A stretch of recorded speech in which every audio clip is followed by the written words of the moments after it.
Gelora sukses. Oh iya dong. Tapi nama kok dipakai nama Partai Gelora itu gimana ceritanya? Memang kita mencari nama dan mencari warna waktu itu ya. Akhirnya ketemu, sepertinya ada nafas zaman sekarang itu, rakyat itu akan menciptakan gelombang perubahan gitu. Gelombang perubahan. Ya, jadi kembali menciptakan gelombang perubahan karena kan sekarang ini ada kebebasan di tangan rakyat dan teknologi kan semakin berpihak kepada kebebasan individual kan. Sehingga pasti akan ada aspirasi baru. Kalau kita lihat di seluruh dunia itu kan luar biasa. Meski ada pandemi yang mengerangkeng kita, tapi toh reformasi di mana-mana terjadi. Sebentar, kenapa saya ngomong Gelora? Ya, karena Fahri Hamzah ini sekarang posisi strukturalnya sebagai Wakil Ketua Umum Partai Gelora. Ya, dan inisiator. Ya, dan inisiator, deklarator dari Partai Gelora. Ya. Silakan lanjut. Gelombang perubahan. Maka gelombang ini disebut gelombang rakyat. Indonesia juga kan, kebetulan Pak Ketua Umum Pak Anies Mata menulis buku tentang gelombang ketiga. Jadi ada gelombang-gelombang dalam sejarah Indonesia. Gelombang pertama itu adalah pembentukan republik, ya, dari kerajaan-kerajaan kecil di Nusantara itu menjadi sebuah, bisa dibilang, kekuatan besar yang bernama Republik Indonesia. Nah, gelombang keduanya itu adalah gelombang reformasi. Jadi kita ingin memantapkan struktur negara bangsa, gitu. Dan akhirnya kita punya nih, kita protes apapun terhadap generasi yang lalu, karyanya nyata. Satu, ada narasi republik yang dipegang bersama-sama dan menjadi mimpi anak bangsa, gitu, menjadi jiwanya Pancasila dan pilar-pilar kebangsaan kita. Tapi juga ada struktur negara bangsa yang luar biasa.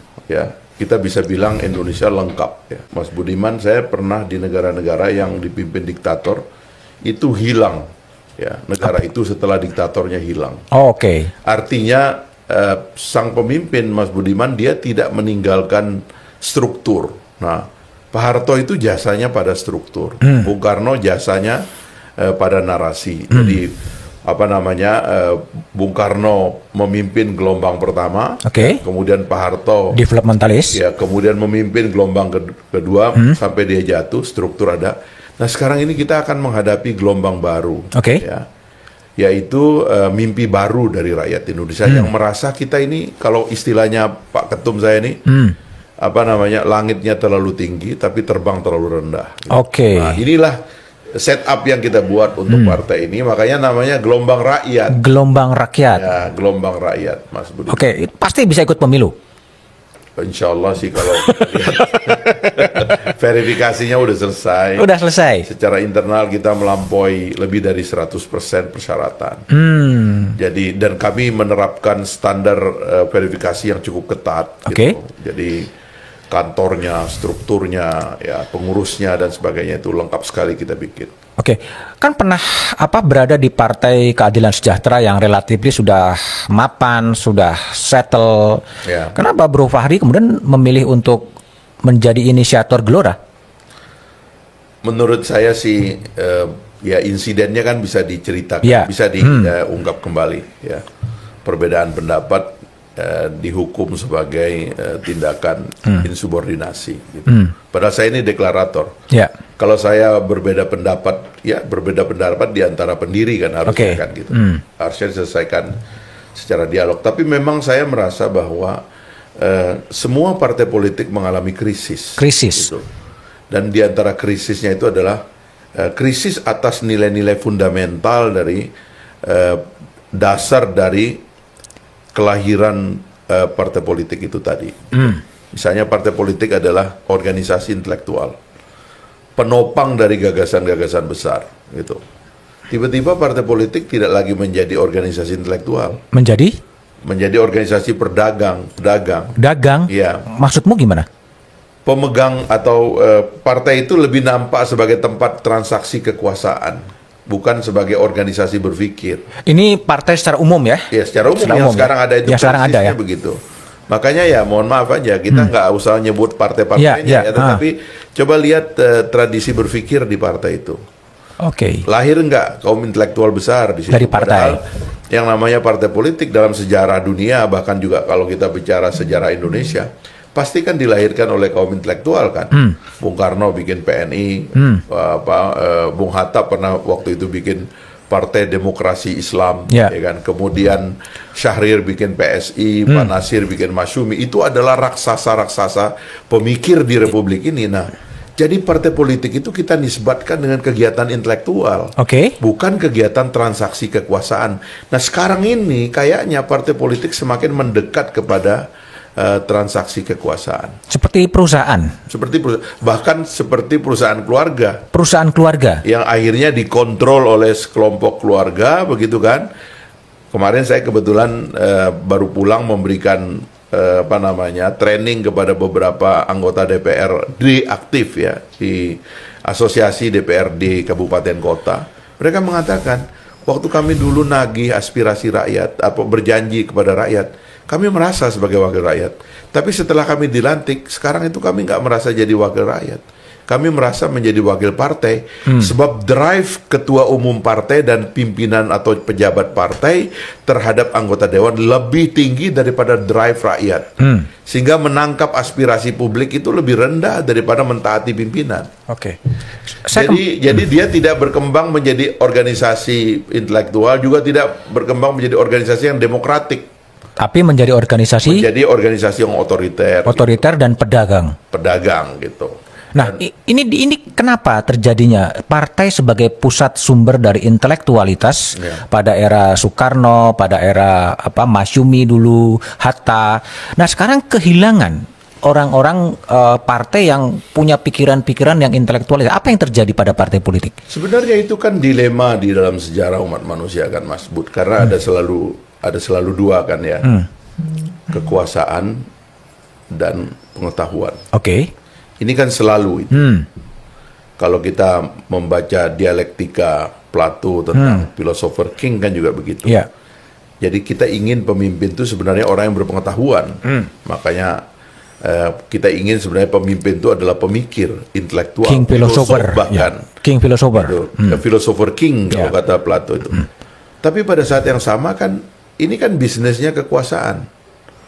Dealing dengan power. Power itu meaning resources, ya kan, uang dan segala macam power yang bisa ada di dalam satu genggaman. Sehingga kita kadang-kadang harus memilih menjadi intelektual, ya kan, pemikir, atau menjadi penguasa gitu loh.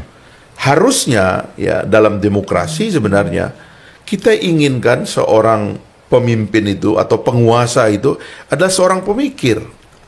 Itu sebabnya di dalam demokrasi kita dan di dalam pemilu kita sebagai bentuk paling kasar dari demokrasi itu, kita mau ada pertarungan pikiran. Nah, tapi tiba-tiba dalam sejarah politik Indonesia sekarang itu pertarungannya beralih kepada pertarungan sumber daya, kapital, pertarungan uang, pertarungan atribut, pertarungan jam tayang, pertarungan serangan fajar, pertarungan bansos, ya kan? Politisi mulai membungkus beras dengan gambar-gambarnya dan sebagainya itu. Itu yang menyebabkan kemudian rakyat membaca bahwa transaksi saya dengan pemimpin rupanya material saja.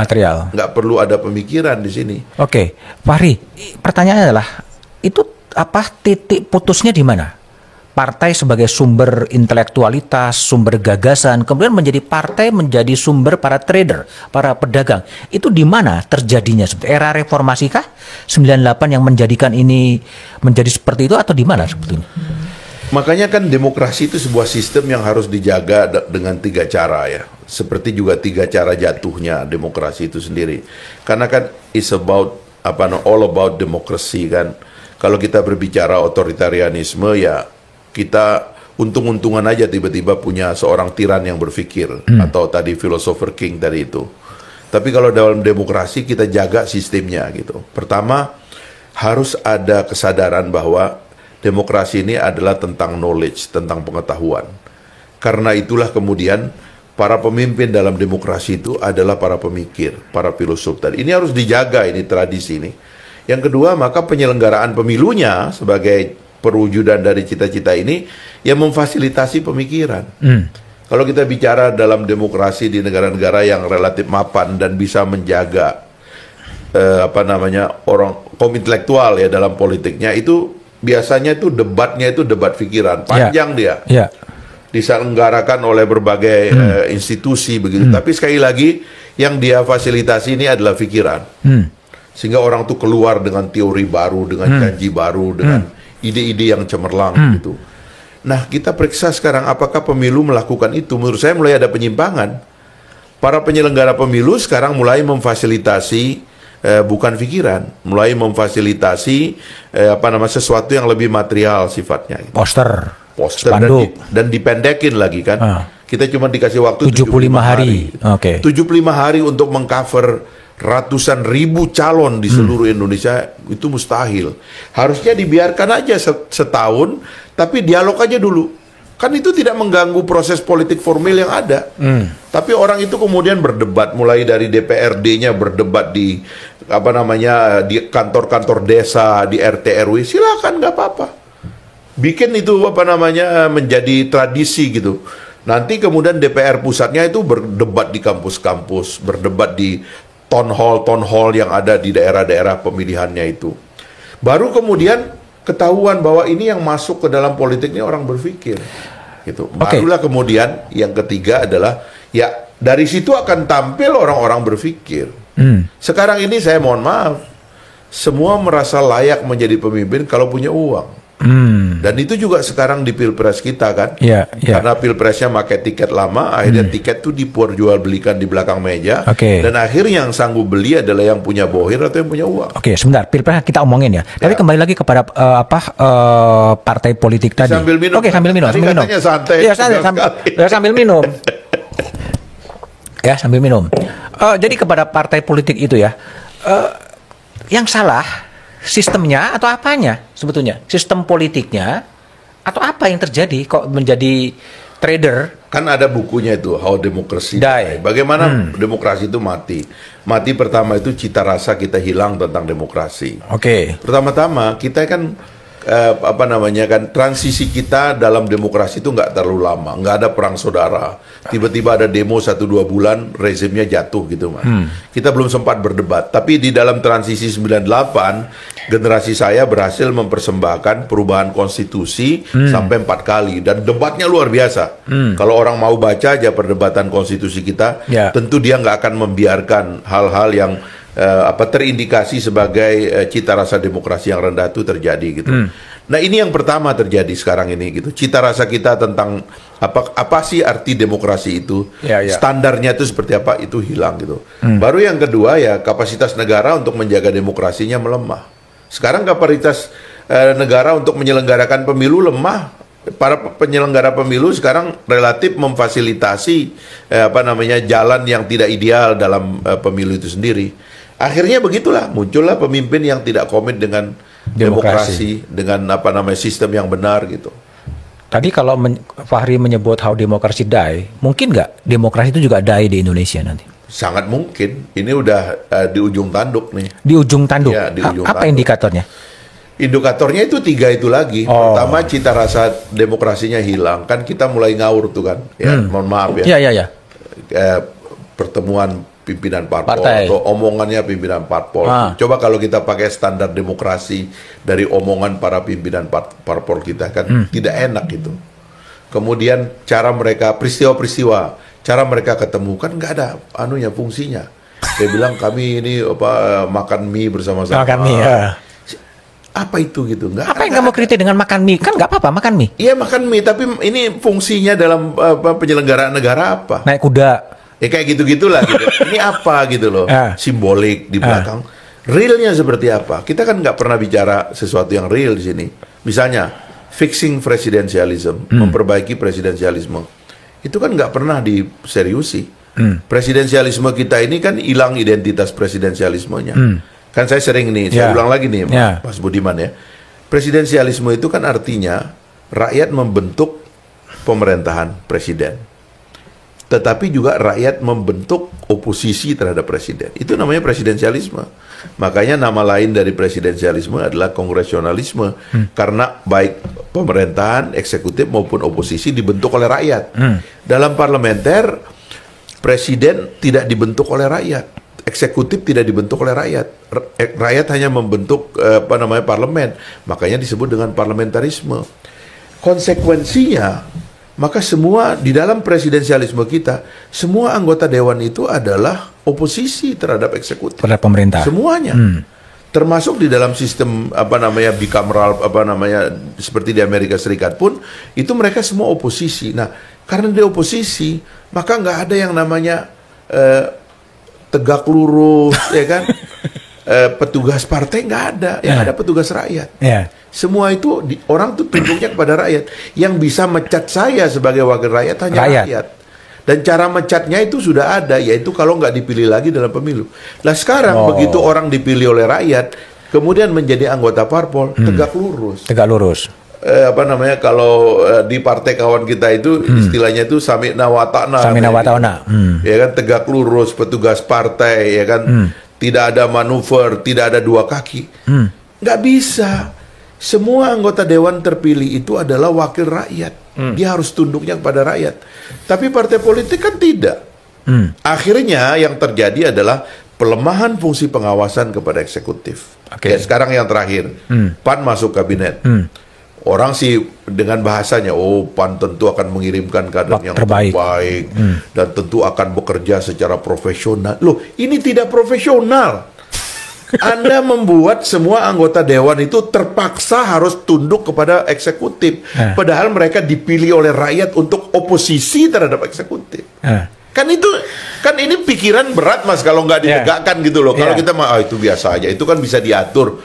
Loh, pikiran-pikiran ini nggak boleh di-entertain terus dalam tradisi kita membangun demokrasi gitu, Mas. Problemnya pada representasi ya sebetulnya ya. Ya kan, ya representasi itu cara kita untuk mengambil mandat dari rakyat kan. Kalau saya udah nggak ada yang salah pada cara ngambil mandatnya, tapi kemudian setelah itu bagaimana mandat itu dijaga, itu yang kita tidak jaga. Seharusnya partai politik itu sadar bahwa semua anggota dewan independen. Tidak boleh itu mereka kontrol pejabat publik dari belakang, itu subversi itu, Mas. Nggak boleh itu.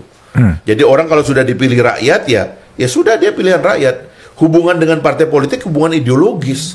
Bangga dong Anda punya kader Anda yang jago, yang berani, yang ngomong di dewan itu vokal dan sebagainya. Bangga dong Anda. Tapi ini enggak. Sedikit-sedikit ketum nih enggak berkenan. Ketum ditelepon dari istana tidak berkenan. Tolong Anda tahan diri. Ketum nih lagi ngurus izin. Anda jangan serang menteri itu, Pak Ketum lagi perlu izin. Nanti ada hubungannya dengan pembiayaan parpol lagi nih, Mas ya. Kita bicara soal itu juga nanti. Ya itulah, kekacauan ini harus ditutup lubangnya. Demokrasi itu tidak sempurna sekaligus, tapi lubangnya jangan dibikin robek. Mesti ditutup pelan-pelan ini lubang itu. Tapi Pak Hari yang cerita ini kan ketum ditelepon dan sebagainya, ngomong partai secara keseluruhan kan rata-rata. Memang modelnya seperti itu. Ya, memang begitu. Tapi di era Pak Hari memimpin wakil ketua DPR 2014-2019 masih ada greget-greget suara-suara keras termasuk dari Fahri untuk menyuarakan atau kritik-kritik yang cukup keras terhadap pemerintah sebetulnya. Ya, salah satunya karena representasi di dewannya itu saya jaga, dan kita alhamdulillah berhasil melahirkan undang-undang MD3 yang sebenarnya agak membuat dewan itu independen. Ya kan, dengan fasilitas yang lebih baik dan sebagainya, itu kita bikin anggota dewan lebih baik. Dan saya bisa nunjukin, saya contoh anggota dewan yang bertahan sebagai wakil rakyat meskipun dipecat oleh parpolnya.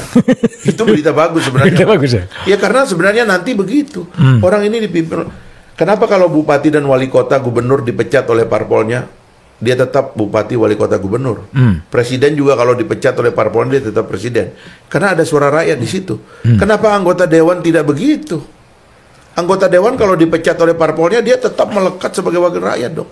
Meskipun kalau fraksinya nggak mau ngakuin, ya dia independen. Selama dia di situ bisa bersuara untuk rakyat, mendengar rakyat dan menyampaikan aspirasi rakyat, dialah wakil rakyat. Daripada dia anak buahnya bos partai politik datang ke DPR cuma ngobjek, main proyek, ya kan? Yang kita dengar kalau sudah ditangkap KPK gitu. Padahal nggak pernah ngomong. Ini kesalahan harus ditutup, Mas. Lubang-lubang yang harus kita perbaiki. Emang Gelora nawarin apa untuk apa mengatasi karut-marutnya dunia politik, sistem politik yang ada? Kita mesti reformasi semuanya. Kita harus melakukan perbaikan kembali terhadap tradisi demokrasi kita ini. Kalau tidak, kita akan menjadi demokrasi yang gagal. Ada banyak demokrasi gagal. Ribut aja tapi hasilnya nggak ada. Sistemnya tidak terbangun, ya kan? Yang ada adalah kekacauan yang kontraproduktif terhadap penegakan hukum, terhadap kesejahteraan, dan seterusnya lah, banyak sekali. Artinya ada semacam reformasi jilid 2 untuk kepartean, untuk sistem politik. Harus ada reformasi. Sebenarnya saya terus terang ya berkali-kali juga bersurat menyampaikan langsung kepada Presiden, karena Pak Jokowi itu kan waktu awal terpilih kan dia nampak mewakili rakyat kan, sederhana ala kadarnya, pro dengan gagasan-gagasan yang modern gitu, ya revolusi mental, ya kan, poros maritim, ya dan lain-lain lah gitu. Tapi itu cuma judul. Harusnya kan ada yang memberikan konten. Harusnya Pak Jokowi itu memimpin pelengkapan daripada reformasi politik dan yang lain-lainnya gitu. Bahkan waktu beliau pindah sebenarnya ke ibu kota baru, sebenarnya itu dia bisa jadikan tonggak 100 tahun kemerdekaan kita, tapi kontennya dibuat, reformasi politiknya dibuat dan sebagainya. Sekarang beliau menghadapi masalah. Kan ini kan kalau di ruang publik kan kadang-kadang orang nggak mau jujur kan. Kan Pak Jokowi ini ditegur oleh PDIP gara-gara mendukung Pak Ganjar.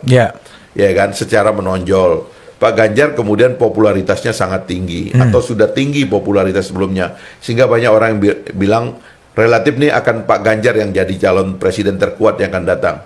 Sementara PDIP punya mekanisme sendiri, dia punya calon lain. Marahlah kan, ngamuklah Masinton, ngamuklah Trimedia, ngamuklah semuanya kan. Ganjar agak cool down, Pak Jokowi cool down, akhirnya ada acara itu Pak Jokowi yang kalau kata netizen itu kayak lagi diadili gitu. Ini kan anomali, ini kan harus diselesaikan. Pak Jokowi harus diletakkan di tempatnya, Ibu Mega dengan pimpinan parpol harus diletakkan pada tempatnya. Pak Jokowi tidak boleh punya pelanjut. Tidak ada misalnya mengatakan, oh Pak Presiden ingin supaya penggantinya yang mengerti kelanjut, nggak boleh. Presiden stop sebagai presiden, urusan dapur membangun kader ada di partai politik. Sehingga ketika Pak Jokowi cawe-cawe, ini apa yang menyebabkan Pak Jokowi cawe-cawe? Menurut saya, ada kelompok pengusaha yang terlalu banyak di sekitar presiden, ingin mengextend powernya, lalu kemudian merayu-rayu Bapak Presiden, merayu-rayu Pak Ganjar, ayo kita main di luar, nanti tiket gampang kita beli. Tiket ini kan pakai tiket lama, Mas. Tiket lama, 2019 ya? 2019, dan tiket ini kan kira-kira tinggal 3, karena kan pecah. 3 ini kan udah bisa dibayar ini, gitu loh. Udah tenang aja, tiket nanti sudah ada. Tapi apakah transaksional itu sih politik kita untuk pencapresan? Akhirnya begitu kan. Apa yang terjadi dengan pemilu 2019? Tiba-tiba di samping Pak Prabowo, partai politik bingung, nggak tahu, tiba-tiba muncul Pak Sandiaga Uno. Saya kan di dalam. Orang tuh bilang, iya dia janji mau biayain. Kan partai politik ini bingung, Mas. Di satu sisi mereka ditangkap dan dituduh koruptor, tapi mengatasi biaya politik mereka nggak ngerti caranya. Akhirnya sekarang, jangankan berani mau nyalonkan ketua umumnya menjadi calon presiden, pikirannya itu jualan tiket, karena ongkos dari pemilu legislatif mereka belum punya. Mereka bingung dalam kultur pemilu yang berdarah-darah ini gitu loh, ongkosnya gitu loh. Akhirnya Cak Imin nggak berani maju sendiri, Pak Zul nggak berani maju sendiri. Ya memang nggak cukup kan tiketnya. Ya makanya kan, kenapa nggak dibikin cukup? Kan begitu aja kan. Ada ambang batas. Kau bilang nggak cukup, bikin cukup dong. Kan sederhana. Nah, kau minum dulu lah, Pak. Minum dulu. Kadang-kadang naik pitam juga gitu ngomong tentang. Gitu, Mas. Iya, ini memang menarik sih. Perlu ada reformasi jilid 2 yang menata sistem kepartean, sistem politik dan lain sebagainya. Tapi saya juga tertarik pada tweetnya Bu Fahri ya, yang mengatakan pertemuan koalisi lintas partai itu seperti obrolan di warung di pos ronda ya. Itu apa konteksnya sebetulnya? Ya memang nggak ada, karena nggak ada gunanya. Nggak ada gunanya. Apa gunanya coba? Kan nggak ada gunanya. Dalam perspektif ketatanegaraan itu kan, dan penyelenggaraan negara kan nggak ada gunanya, ya kan? Karena pada akhirnya itu nanti hanya untuk gimmick-gimmick, ancam sana, ancam sini, ya kan? Dia pingin seolah-olah udah pegang satu tiket atau tiketnya dinaikin harganya, kan begitu-begitu aja. Ini jualan tiket ya? Ya jualan tiket, memang ini lagi jualan tiket semua kok. Oke. Ini tiket harusnya nih ya, tiket harusnya ada 20 misalnya. Oke. Kan kalau semua partai dapat, kira-kira nanti pemilu yang akan datang kan kira-kira jumlah parpol 20. Tiketnya harusnya 20. Ternyata tiket itu cuma 3. Cuma 3. Mahal dong harganya. Ya ini lagi dijual. Mas, saya ini kan generasi reformasi. Tahu bagaimana kita waktu memulai, dan kebetulan saya ini dulu tenaga ahli di panitia ad hoc di MPR. Jadi mengerti bagaimana perdebatan kita untuk membangun gagasan demokrasi dalam konstitusi kita. Tapi juga saya di dalam pemerintahan atau di dalam legislatif kurang lebih 20 tahun saya kerja di Senayan, Mas. Setelah menjadi anggota DPR, lalu anggota MPR, lalu saya menjadi tenaga ahli. Habis itu saya menjadi anggota DPR 3 periode dan menjadi pimpinan. Saya tahu ini dari mana ini pengrusakan itu terjadi pelan-pelan tuh seperti apa. Karena itu harus ada calling kembali kepada yang sadar dan berani untuk mengatakan ini ada yang salah, kita harus perbaiki keadaannya. Di antara yang berani adalah Fahri Hamzah. Yes, saya menawarkan kan bikin partai, Mas. Bikin partai emang enak. Kalau saya sekedar mau jadi pejabat partai-partai lain sih semua udah ngundang saya, Mas. Tapi saya kan nggak mau. Karena saya ingin dengan teman-teman harus ada gagasan baru yang kita tawarkan, yang berani gitu loh. Tapi banyak yang menilai Anda juga sakit hati juga, nggak jadi anggota DPR lagi. Saya kalau mau jadi anggota DPR kan gampang, Mas. Orang dapil saya menerima saya kok dengan tren kenaikan suara yang terus-menerus. Semua partai minta saya nggak usah sebut lah. Semua partai minta saya untuk maju. Mau pilih nomor berapapun katanya saya oke. Teman-teman DPD ngumpul, kalau sekedar mau jadi pimpinan DPD, waktu itu saya diminta maju untuk jadi pimpinan DPD. Sebab saya juga kan banyak kritik, kenapa DPD dibiarin lemah? Kenapa nggak DPR dan DPD dibikin sama-sama kuat? Apa sih masalahnya kalau DPD sama kuat dengan DPR? Nah itu didengar oleh teman-teman DPD, minta saya maju. Tapi saya nggak, saya bilang saya stop, udah 15 tahun di DPR dan kira-kira kerja di Senayan kurang lebih 20 tahun, saya mau turun lagi nih, saya mau lihat apa. Dan memang benar. Jadi di buku ada buku baru nih si Robert Rebrook nih tentang Against Election, itu judul bukunya itu. Kenapa pemilu itu kata dia itu merusak demokrasi. Salah satunya dia baca trennya dari demokrasi Athena sampai hari ini, Mas. Makin lama pemilu itu makin menjauhkan jarak antara rakyat dengan yang memilih, dengan yang dipilih. Dan itu sekarang tren itu mulai kelihatan di kita, Mas. Terjadi ya, diskoneksi. Terjadi karena para wakil rakyat kita ini dan para pimpinan mulai merasa bahwa ini hanya tentang transaksi kasar. Bukan lagi tentang ideologi, nilai, cita-cita. Udah bukan lagi. Nah ini mesti kita perbaiki. Dan itu yang bermain adalah para trader ya? Ya, intinya orang dagang kan. Ya, dagang. Dan ini kan kutukan yang disebut oleh ekonom itu, kutukan negara-negara penghasil tambang kan. Pendapatan negara kita, Mas, kalau kita baca APBN kan 70-80% masih dari sumber daya alam, Mas. Artinya ekonomi kita gagah ini nggak usah diteorikan. Ini karena ngejual sumber daya alam, karena kita ini jual warisan nenek moyang. Gak usah terlalu omong kosong kita ini, kita ekonominya kuat. Ekonomi lu kuat itu karena lu jual warisan, gak usah gagah-gagah. Dikasih rumah sama kakek nenek kita itu ada 20, ada 100, rumahnya sekarang dijual-jual tinggal 10. Tetap mentereng kita, Mas. Naik Ferrari, gagah kita kemana-mana. Inilah Republik Indonesia. Jual sumber daya alam kok sampai sekarang. Sekarang diselamatkan oleh nikel, kemarin oleh batu bara, sebelumnya oleh emas, sebelumnya oleh minyak. Minyak sudah kurang sekarang. Sekarang masuk ke nikel tuh ada baterai elektronik dan sebagainya. Ini jual sumber daya alam kok, nggak usah gagah-gagah. Tapi warisannya adalah negara bangsa ini secara independen bisa nggak dalam jangka panjang menciptakan kesejahteraan. Itu yang kita cek. Anda nggak kangen jadi anggota MPs lagi, Member of Parliament lagi? Ya kita lihat nantilah. Yang penting bikin partai dulu, Mas. Enak mana sih? Jadi MP sekarang jadi dari aktivis ke anggota parlemen dan sekarang menjadi pimpinan partai di luar parlemen? Problem saya itu, Mas, kalau jadi pejabat itu terlalu serius kadang-kadang. Terlalu serius? Ya. Terlalu keras kali? Ya serius dan keras kan ada mirip. Jadi itu saya kalau ngomong itu prinsipnya itu. Ini kalau kan gini ya, yang ngasih saya kekuasaan ini siapa sih sebenarnya? Kan kalau orang beragama kan Tuhan memberikan amanah melalui rakyat kan. Yang paling dekat kan rakyat. Jadi saya tutup mata, saya nggak lihat yang lain. Rakyat lihatnya gimana ini. Dan rakyat itu wisdom kan, tentang kebenaran gitu. Suara rakyat, suara Tuhan. Jadi kadang-kadang terlalu serius gitu. Semua dimarahin gitu. Ya, makanya banyak orang menyebut Fahri ini marah-marah terus kan seperti macan macan lapar, semuanya dikritik habis. Aku mau tanya, mentor politik Fahri itu siapa? Kalau dulu saya ke Jakarta kan, saya pertamanya ketemu almarhum Pak Adi Sasono. Adi Sasono, oke. Itu yang paling banyak jasa lah buat saya. Gitu. Terus dari Pak Adi saya dikenalkan nama Cak Nun, ya kan. Ainun Najib atau Nurkolis? Ya dua-duanya. Oh, dua-duanya, oke. Cak Nur, Pak Dawam itu semua mentor saya itu. Ya, Pak Amin Aziz, Pak M. Saifuddin yang masih hidup juga. Termasuk Pak Abdillah Toha. Saya ada grup mereka namanya Pandawa 5 itu. Pandawa 5. Kemudian bergaul lah di komunitas intelektual. Kebetulan saya kuliah di Depok, di UI. Nah, Gus Dur itu bikin pengajian rutin di Ciganjur dengan Kang Sobari dan sebagainya. Saya suka di situ. Nongkrong aja dengerin. Jadi saya waktu masuk Jakarta, masih diterima di UI itu, saya bilang sama keluarga saya kesini ini bukan nyari jasa, saya mau nyari teman gitu. Akhirnya kalau di Depok kan, saya di tempatnya Rendra, tempatnya Sitok, di situ duduknya tuh. Ya kita anak jalanan lah kayak kan, sambil baca buku, nah yang orang suka nggak tahu, dosen pembimbingnya Bu Sri Mulyani. Oh, Fakultas Ekonomi. Fakultas Ekonomi, makanya saya suka dimarahin kan.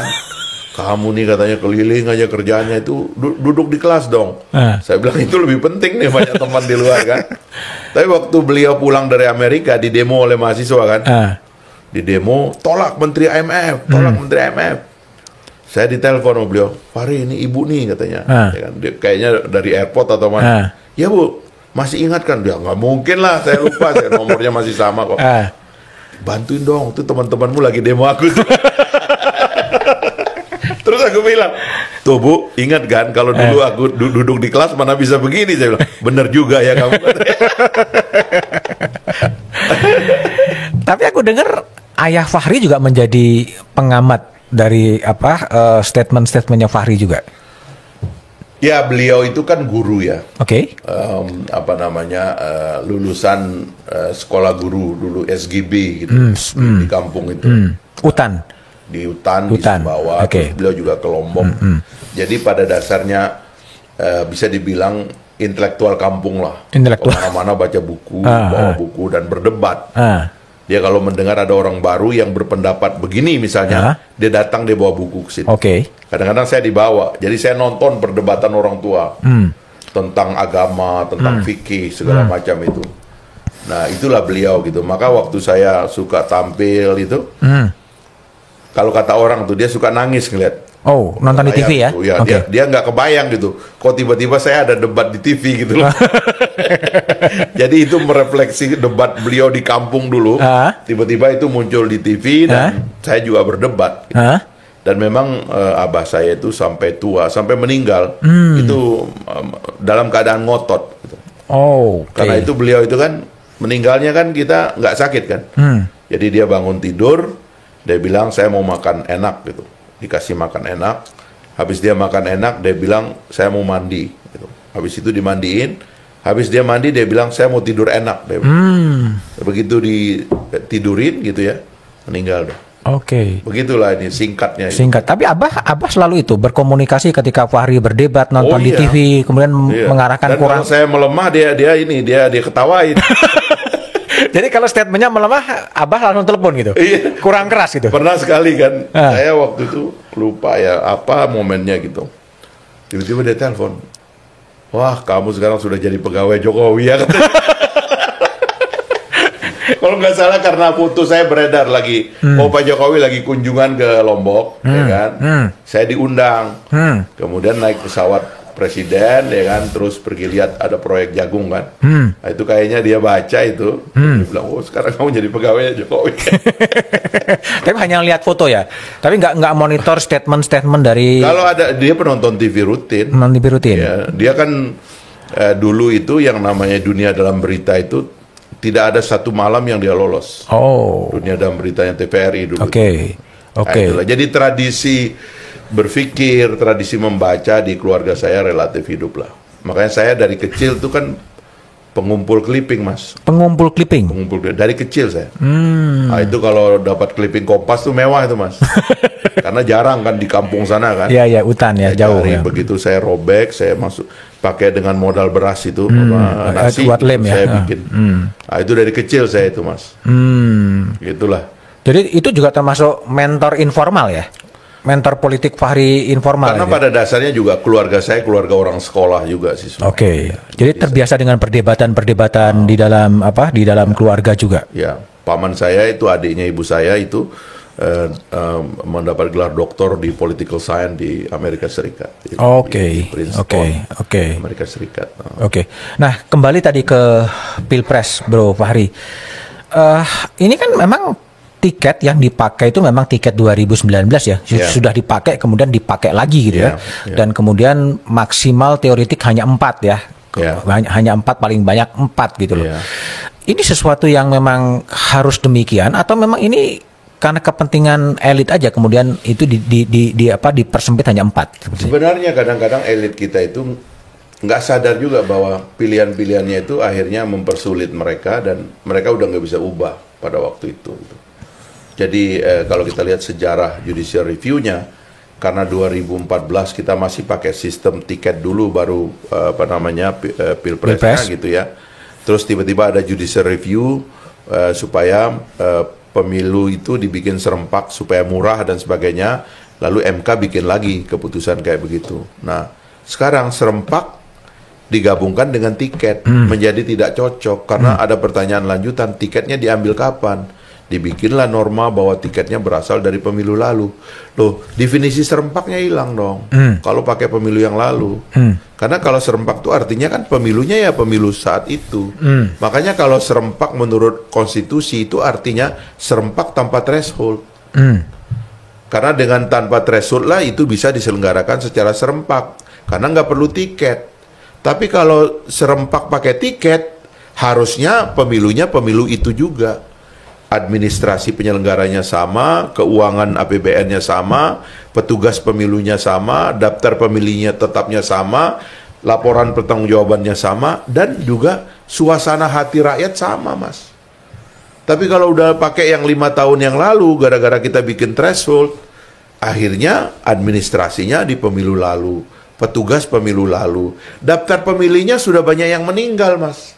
Masih dipakai juga. Administrasi yang lalu, pertanggungjawaban yang lalu, suasana hati rakyat yang lalu kan beda sama yang sekarang. Padahal harusnya, kenapa sistem pemilu ini dibikin berjangka? Bahkan ada negara yang dibikin pemilu lebih pendek. Di Amerika Serikat pemilu cuma 4 tahun. Anggota parlemen cuma 2 tahun, Mas, anggota House itu. Tiap 2 tahun dipilih. Pemilu selah. Karena suasana hati rakyat dan kepentingan rakyat berubah. Lah kita kok bisa pakai sesuatu yang sudah dipakai, obsolete sebenarnya, sudah kedaluarsa gitu. Dan itu akan diuji materi lagi. Diuji materi presentasi sudah berkali-kali. Tetapi Partai Gelora kemarin mengajukan uji supaya yang disebut serentak itu adalah serentak administrasi penyelenggaraannya. Bukan menggunakan pemilu lalu, ya kan? Lalu yang lain dianggap serentak. Padahal tiket adalah persoalan paling penting. Dari mana dia diambil gitu. Masih ada harapan Mahkamah Konstitusi akan memberikan putusan dan menguji soal keserentakan? Saya percaya hakim-hakim kita mulai berpikir panjang juga, karena apapun sistem lama menciptakan kekacauan ya. Keserentakan itu banyak sekali akibatnya. Kalau yang kemarin itu ya, soal kelelahan ya kan, petugas yang meninggal hampir 1.000 dan sebagainya itu. Dan hilangnya perhatian masyarakat terhadap ini pemilihan apa. Sudah masa kampanyenya sangat pendek, yang dipilih terlalu banyak, akhirnya rakyat itu bingung, susah mencerna. Akhirnya rakyat bilang, atau akhirnya umumnya berkembang, ya udahlah mentahnya aja. Kan ini jelek, Mas, gitu loh. Nah, ini kita mesti perbaiki. Mentahnya aja ya? Iya, mentahnya aja katanya. Udahlah, nggak usah banyak ngomong, ntar juga kalian kan habis terpilih kan hilang katanya. Udahlah mentahnya aja katanya gitu. Bayar di depan. Bayar di depan. Cash and carry. Cash and carry. Oke, kampanye 75 hari. Itu kan selain tadi mungkin bagi partai-partai baru akan merugikan. Tapi bagi penyelenggaraan pemilu bukan menyulitkan juga itu? Ya sebenarnya semua juga sulit itu Mas ya, karena ini soal serentak kan ya. Ya itu tadi, karena harusnya kalau saya ya membayangkan itu serentak itu mestinya 2 tuh Mas. Serentak cabang kekuasaan, legislatif dulu baru eksekutif, atau serentak wilayah kekuasaan nasional dulu baru daerah. Gitu. Nah harusnya kalau kita mau nih bikin serentak legislatif dulu. Rakyat Indonesia, besok itu kamu milihnya wakilmu yang akan menjadi pengawas pemerintah. Jadi sekarang kamu cari jiwa-jiwa pengawas dulu, yang jago ngomong, yang pinter, yang bisa debat, ya kan, yang rajin turun ke bawah, ketemu konstituen, itu yang kita cari. Nanti habis itu pengumumannya penyelenggara pemilu bilang, rakyat yang kamu mau pilih ini adalah eksekutor. Mereka yang dikasih uang, ya kan, kekuasaan, bagi-bagi jabatan untuk menjalankan pemerintahan ini untuk kesejahteraan rakyat. Itu yang kamu pilih. Maka yang dicari orang jujur, ya kan, orang yang konkret, kelihatan juga orangnya itu sukses, ya kan? Karena ini tindakan-tindakan mengambil keputusan untuk eksekutif itu kan harus efektif. Nah, itu mindset yang diciptakan oleh Hawa itu baik. Atau, rakyat kamu sekarang milih yang pusat dulu deh. Jangan mikirin kampungmu. Ini enggak, kadang-kadang semua dipikir. Ini yang lagi milih kampung juga dipikir, yang milih Jakarta. Padahal dua-dua ini beda sekali. Gitu. Nah, ini harusnya dalam hal edukasi kepada publik itu dibikin seperti itu. Dan harusnya penyelenggara pemilu, khususnya KPU, ngambil jalan ini gitu loh. Jangan asal jadi aja gitu. Masih mungkin dan punya keberanian politik? Harusnya ya. Kalau kita sayang kepada negeri ini ya harusnya dipikirkan gitu. Ketua KPU kita yang sekarang juga kan seorang doktor ya. Doktornya juga di luar negeri ya. Mas Hasim ini harusnya ngomong sama pemerintah. Jangan dong, ini pemilu mulai dibaca oleh Robert Renbrook itu sebagai pemilu yang merusak demokrasi, Mas. Yang membuat jarak antara rakyat dengan yang dipilih itu menjadi jauh gitu. Agak paradoks ya, pada saat ada perkembangan teknologi yang mendekatkan rakyat dengan para wakilnya, tapi pada sisi lain ini justru menciptakan jarak ya. Menciptakan jarak karena engagement-nya itu kan diatur dalam demokrasi. Engagement Anda kan harus pikiran. Masalahnya kan kita kan membuat engagement-nya itu material. Dan itu yang sebenarnya harus kita koreksi dong gitu. Karena kalau kita mau engagement-nya material, mendingan kita jangan demokrasi deh. Mendingan kita pakai rezim otoriter aja. Ya, mudah-mudahan nanti ada philosopher king gitu. Orang baik yang menjadi diktator. Mungkin kita perlukan itu. Kata sebagian orang kan begitu, Mas. Tapi apa nggak mungkin, Bro Fahri? Artinya kan seorang wakil rakyat, ketika dia mengambil keputusan, dia berkonsultasi dengan konstituennya. Teknologi kan memudahkan always connecting dengan mereka gitu. Dan kemudian mereka sebagai parlemen betul-betul berbicara setelah berkonsultasi dengan wakil rakyat yang memberikan suara kepada dia. Ya itu tadi tipikal wakil yang mau begitu itu kan harusnya diseleksi dari awal. Bagaimana kita suruh jadi anggota dewan orang yang nggak suka ngomong, ya kan? 5D ya. Orang yang tidak suka dekat dengan rakyat, gitu kan? Orang yang memang juga malas membaca, malas untuk melakukan riset dan sebagainya. Kan harusnya anggota dewan kita, kalau kita bicara di negara-negara demokrasi yang matang, Mas, rata-rata mereka adalah lawyer, ya kan?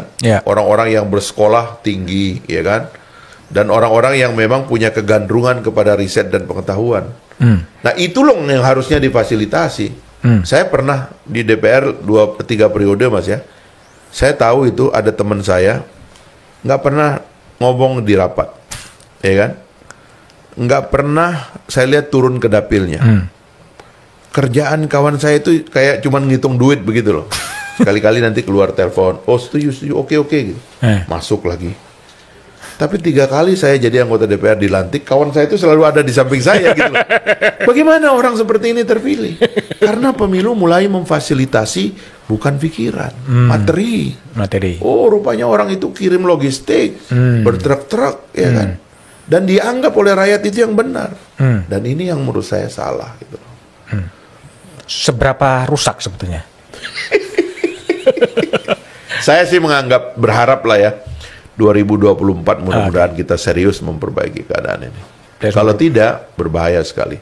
Dan saya masih berharap sebenarnya ya meskipun saya agak sedih ya bahwa Pak Jokowi juga akhirnya tergoda untuk mengambil jalan pintas ya. Seharusnya Pak Jokowi itu kan mau merancang 100 tahun Indonesia merdeka dan punya ibu kota negara baru. Harusnya di situ dia berbicara tentang desain besar dari cara kita menjaga republik ini. Waktu awal-awal dulu kan Mas, saya pernah kasih masukan kepada pemerintah. Coba lihat itu simbol dari pemimpin ibu kota Amerika Serikat, Washington DC itu ya, District of Columbia itu kan didesain untuk menjadi kota pengetahuan gitu Mas. Jadi kan kira-kira kalau Washington DC sebesar ini gitu Mas ya. Ini saya suka contoh Amerika karena kita memang ngikut demokrasi Amerika di awal kan. Jadi di situ ada segitiga Mas, namanya the brain of the nation. Jadi Capitol Hill, White House dan Supreme Court itu segitiga. Ini mereka sebut sebagai otak bangsa. Disinilah pengambilan keputusan terbaik dibuat. Lalu di sekitarnya itu dia bikin apa yang namanya the memory of the nation, ingatan atau imajinasi atau ingatan dari bangsanya itu. Disitulah Library of Congress, museum-museum, Smithsonian dan sebagainya itu Mas. Tempat orang Amerika itu melihat, oh inilah perjalanan kita ini waktu sampai di sini. Dan dinamika inilah yang menciptakan negara bangsa yang terus menghargai pikiran dalam politik. Meskipun mereka pernah kecolongan memilih Donald Trump yang memang nggak gemar baca buku gitu, dan menciptakan keanehan dalam politik. Dan kemudian Donald Trump di stop cuma 4 tahun oleh pemilihan umum karena ini anomali. Kok ada orang yang nggak gemar berpikir ya kan, atas nama eksekutif dia bisa efektif, tiba-tiba jadi presiden, terus dia nganggap Gedung Putih itu kayak kantor keluarganya. Nah ini sebenarnya yang kita harus pelajari. Dan Pak Jokowi saya bayangkan ngambil inisiatif untuk mimpin dengan cara begitu di akhir ini gitu. Kayak waktunya udah kian mepet. Waktunya mepet dan saya nggak tahu kalau dilihat reshuffle terakhir itu kayaknya motifnya itu memperkuat konsolidasi partai politik dan melemahkan konsolidasinya Pak Jokowi sendiri. Melemahkan konsolidasi Pak Jokowi sendiri. Ya, karena dia kan harusnya sebagai pemimpin. Jeleknya kita ini sebagai bangsa ya, kita membiarkan Pak Jokowi cuma bicara ekonomi dan investasi. Ya, ya, saya nggak tahu ini didrive oleh Pak Luhut atau oleh siapa ya. Tapi kurang didrive untuk menjadi pemikir politik bagi masa depan Indonesia. Yang bikin bangsa ini kuat bukan ekonomi Mas. Yang bikin bangsa kita kuat adalah filsafat yang melindungi kita, payung-payung besar ini yang melindungi bangsa kita. Nah itu Pak Jokowi kurang ngomong. Mohon maaf, pidatonya di acara PDIP kemarin dia kan juga begitu. Akhirnya cuma ngomong ekonomi, ngomong investasi. Padahal kita ini perlu menjaga perasaan umum dan lain-lain yang akhirnya itu hilang begitu. Dan proposal mau mencabut subsidi. Membandingkan Indonesia dengan negara lain yang pendapatan per kapitanya cuma 3.800 atau 4.000 dengan Singapura yang pendapatan per kapitanya 50.000 US dollar. Ada perbedaan subsidi 10.000, kemungkinan mau dicabut. Lo nggak bisa dong, Singapura kan sudah kuat rakyatnya. Kita kan masih lemah Mas. Masa subsidi mau dicabut? Nah, yang begini-gini nih saya menyayangkan sekali ya. Pak Jokowi itu penasehatnya semakin nggak ada intelektualnya, semakin nggak ada ahli tata negaranya, itu kebanyakan pedagang. Ah ini jelek sekali. Oke, Bro Fahri, saya ingin tanya sebetulnya, Anda kan 3 periode di parlemen ya, dan juga seorang pemikir, politisi yang berpikir gitu. Saya ingin tanya, apa sih sebetulnya akar dari segala akar masalah Indonesia kok begini-begini aja sebetulnya? Kita itu punya 2 penyakit Mas, ini identifikasi saya ya. Satu penyakit yang agak berat dan satu penyakit teknis. Penyakit berat kita yang paling berat itu feodalisme. Itu yang paling berat gitu. Karena kita hidup dalam tradisi feodal itu lebih lama daripada hidup dalam tradisi demokrasi. Luar biasa sebenarnya gitu. Kalau kita lihat cara berpikir para elit kita itu gampang sekali terjebak pada feodalisme. Feodalisme itu kan artinya satu tata nilai budaya yang selalu menganggap ada orang besar, ada orang lebih besar, ada pemimpin yang tidak boleh dikritik dan sebagainya gitu. Dan kalau orang sudah memimpin tuh merasa lebih penting ya, daripada orang lain. Itu menggelayuti kita. Kalau kita pakai ilmunya Mukhtar Lubis atau Pak Kunchara-Ningrat, itu kan penyakit-penyakit yang beliau sebut sebagai munafik, ya kan, tidak rasional, superstitious, takhayul dan sebagainya. Tapi saya rangkum itu menjadi feodal, itu penyakit pertama, Mas. Yang kedua itu adalah tidak bisa melihat gambar besar dari persoalan.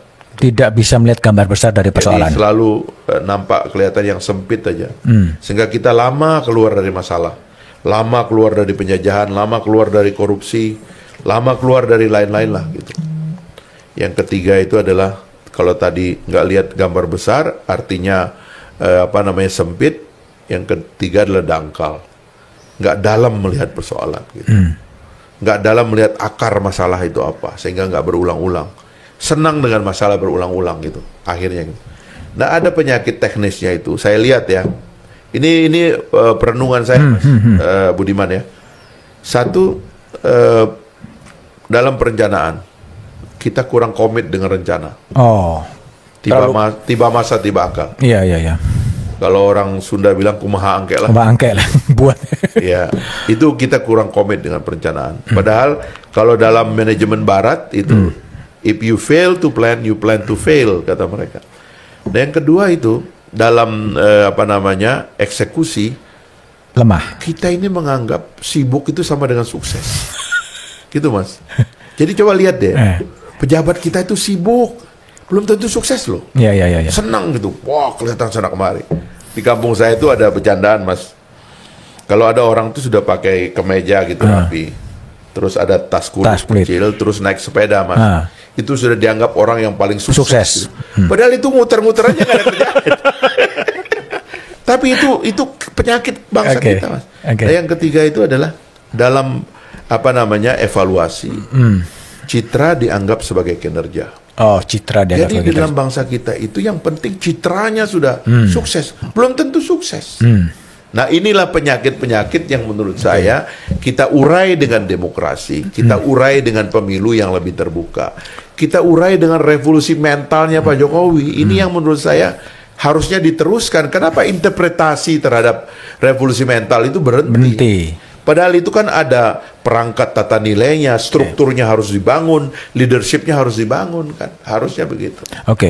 Itu soal penyakit. Tapi kalau saya tanya, negara yang menjadi negara benchmarking dari seorang Fahri Hamzah itu negara mana sebetulnya?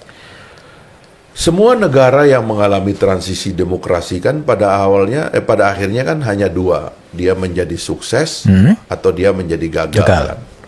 Dari 3 negara demokrasi terbesar di dunia, ada India, Amerika Serikat, dan Indonesia nomor 3-nya itu. India saya bisa bilang masuk dalam jebakan gagal itu. Mungkin karena terlalu besar ya. Meskipun anak-anak benua India sudah pecah, tapi India besarnya kan masih besar. Itu pendapatan per kapitanya 1.600, Mas. Nggak bangkit tuh orang itu. Meskipun ada mercusuarnya ya, Mumbai dan sebagainya itu. Amerika Serikat itu contoh sukses. Dia juga koloni, bekas koloni Inggris juga. Nah, kalau kita lihat keseriusan bangsa Amerika di dalam membangun demokrasinya itu memang abjadnya begitu. Mereka dibangun oleh kaum intelektual besar yang dari awal itu komit betul dengan hukum, dengan teks dan sebagainya. Lalu membangun institusi negara yang kuat. Dan setelah itu leadershipnya itu jalan gitu. Dia jaga ini demokrasi itu. Nah, barulah kita di Indonesia, kita sebenarnya mau mengambil jalan itu.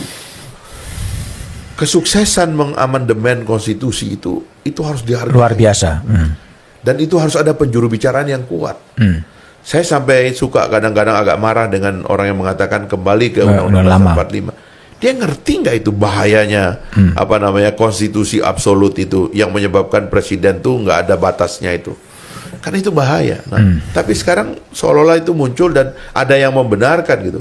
Padahal dari konstitusi baru kita membangun institusi dan institusinya sudah ada, Mas. Dan dari situ lahir pemimpin. Cuman sekali lagi pemilu yang harusnya menjamin lahirnya pemimpin-pemimpin yang komit dengan demokrasi, yang menciptakan kesejahteraan, itu yang harus kita bangun. Gitu. Oke. Itu negara. Tapi kalau pemimpin, baik di dunia maupun di Indonesia, yang menjadi idola dari seorang Fachri Hamzah siapa? Para pemimpin modern Indonesia itu dahsyat loh.